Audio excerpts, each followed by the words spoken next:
नमस्कार, स्वागत है study with Ravi YouTube channel में।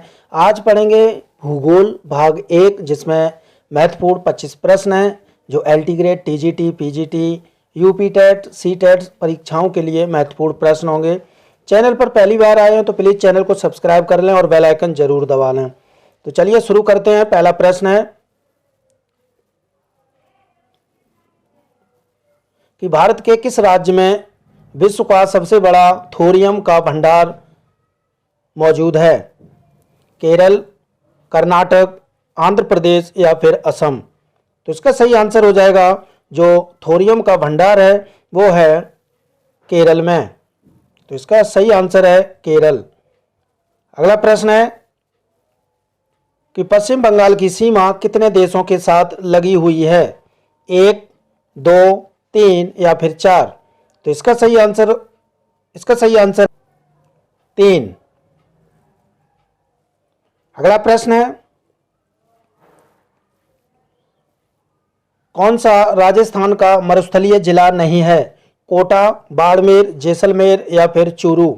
तो इसका सही आंसर है, जो मरुस्थलीय जिला राजस्थान का नहीं है वो है कोटा। अगला प्रश्न है किस राज्य में सबरीमाला स्थित है? आंध्र प्रदेश में, तमिलनाडु में या फिर केरल में या कर्नाटक में? तो सबरीमाला मंदिर जो है वो स्थित है केरल में। अगला प्रश्न है भारत में किस राज्य की सबसे लंबी तट रेखा है? महाराष्ट्र की, आंध्र प्रदेश की, तमिलनाडु की या फिर गुजरात की? तो भारत में जो सबसे लंबी तट रेखा वाला राज्य है वो है गुजरात। तो इसका सही आंसर है डी, गुजरात। अगला प्रश्न है कि भारत में जैव विविधता की दृष्टि से धनी स्थान कौन सा है? पश्चिमी घाट, पूर्वी घाट, थार रेगिस्तान या फिर बंगाल की खाड़ी? तो इसका सही आंसर है, जैव विविधता की दृष्टि से धनी स्थान है भारत का तो वो है पश्चिमी घाट। अगला प्रश्न है कि भारत का कौन सा राज्य 3 ओर बांग्लादेश से घिरा हुआ है? त्रिपुरा, मिजोरम, मेघालय या फिर नागालैंड? तो इसका सही आंसर है, जो बांग्लादेश की सीमा से 3 ओर से घिरा हुआ है वो है त्रिपुरा। तो इसका सही आंसर है त्रिपुरा। अगला प्रश्न है भारत में चंदन की लकड़ी के लिए प्रसिद्ध राज्य कौन सा है, जिसमें चंदन की लकड़ी पाई जाती है? असम में या केरल में या कर्नाटक में या फिर पश्चिम बंगाल में? तो इसका सही आंसर है, चंदन की लकड़ी, चंदन के वृक्ष जो पाए जाते हैं वो पाए जाते हैं कर्नाटक में। तो इसका सही आंसर है सी, कर्नाटक। अगला प्रश्न है कि सिंह, जिराफ, बाइसन जैसे जानवर वन में मुख्यतः पाए जाते हैं? तो किस वन में पाए जाते हैं सिंह, जिराफ और बाइसन? तो पर्णपाती वन में या फिर घास स्थल में या मरुभूमि में या फिर शंकु वृक्षी वन में? तो इसका जो सही आंसर है वो है घास स्थल में पाए जाते हैं सिंह, जिराफ और बाइसन जैसे जानवर। अगला प्रश्न है राष्ट्रीय वन अनुसंधान संस्थान कहाँ पर स्थित है? मसूरी में, नई दिल्ली में, नागपुर में या फिर देहरादून में? तो इसका सही आंसर है, राष्ट्रीय वन अनुसंधान संस्थान जो स्थित है वो है देहरादून में। अगला प्रश्न है भूमध्य रेखा के निकट किस तरह के वन पाए जाते हैं? पतझड़ी वन, शंकुधारी वन, घास स्थल या फिर उष्णकटिबंधीय वन? तो भूमध्य रेखा के निकट जो वन पाए जाते हैं वो पाए जाते हैं उष्णकटिबंधीय वन। तो इसका सही आंसर है डी। अगला प्रश्न है पारिस्थितिक संतुलन बनाए रखने के लिए भारत में वन क्षेत्र कितने अनुपात में होना चाहिए? 11.1% या फिर 22.2% या 33.3% या फिर 44.4%? तो इसका जो सही आंसर है वो है 33.3%। पारिस्थितिकी संतुलन बनाए रखने के लिए भारत में वन क्षेत्र होना चाहिए। अगला प्रश्न है कि मध्य प्रदेश के शिवपुरी पार्क किस लिए महत्वपूर्ण है?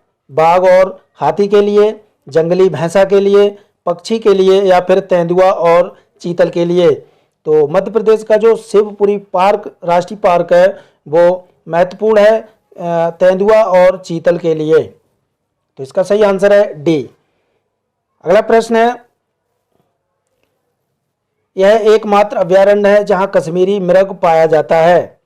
कान्हा या फिर दाचीग्राम में या फिर गिर में या फिर मुदुमलाई में? तो इसका सही आंसर है ये इनमें से कोई एक ऐसा अभयारण्य है जहां कश्मीरी मृग पाया जाता है, तो वो पाया जाता है दाचीग्राम में। और दाचीग्राम जो है वो जम्मू कश्मीर में ये अभयारण्य स्थित है। अगला प्रश्न है,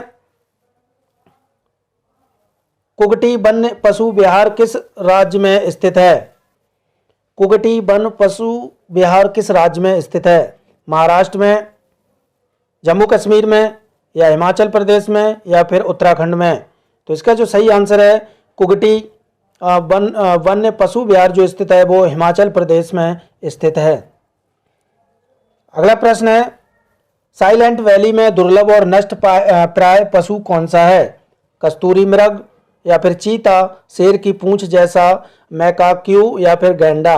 तो जो इसका सही आंसर है शेर की पूंछ जैसा मैकाक्यू जो है साइलेंट वैली में दुर्लभ और नष्ट प्राय पशु है।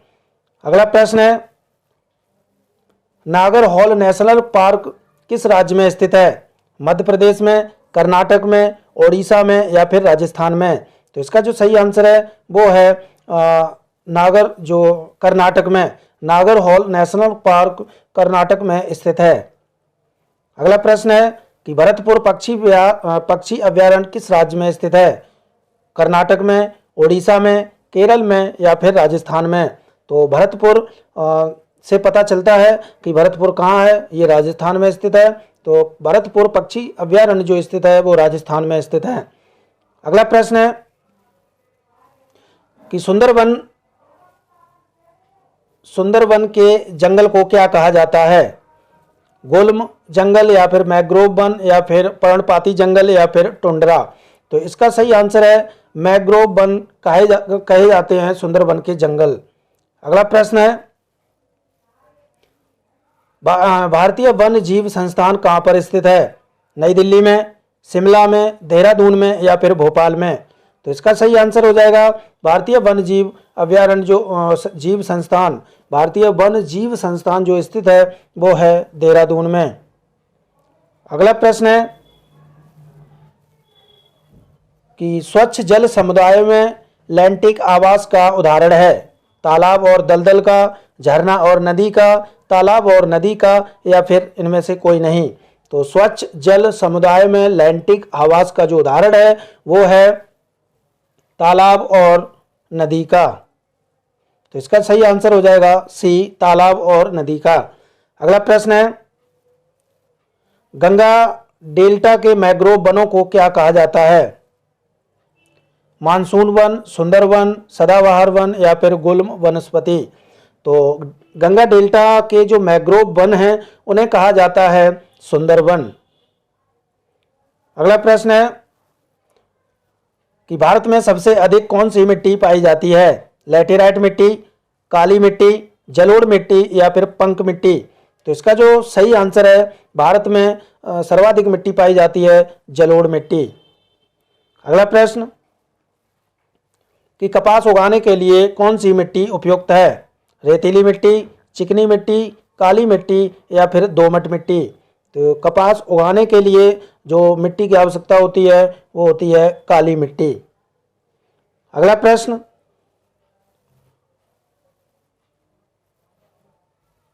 कि ऊंचे क्षेत्रों में लैटेराइट मृदा की रचना होती है? क्षारीय, लवणीय, अम्लीय या फिर संतुलित? तो इसका सही आंसर है ऊंचे क्षेत्रों में लैटेराइट मृदा की जो रचना होती है वो होती है अम्लीय मृदा, लैटेराइट मृदा पाई जाती है ऊंचे क्षेत्रों में। तो दोस्तों ये थे महत्वपूर्ण 25 प्रश्न अच्छे लगे हो तो प्लीज़ वीडियो को लाइक करें, शेयर करें और सब्सक्राइब जरूर करें। ये प्रश्न UP TET, C TET, super TET, LT grade, RO, ARO सभी परीक्षाओं के लिए महत्वपूर्ण हैं। और वीडियो देखने के लिए धन्यवाद।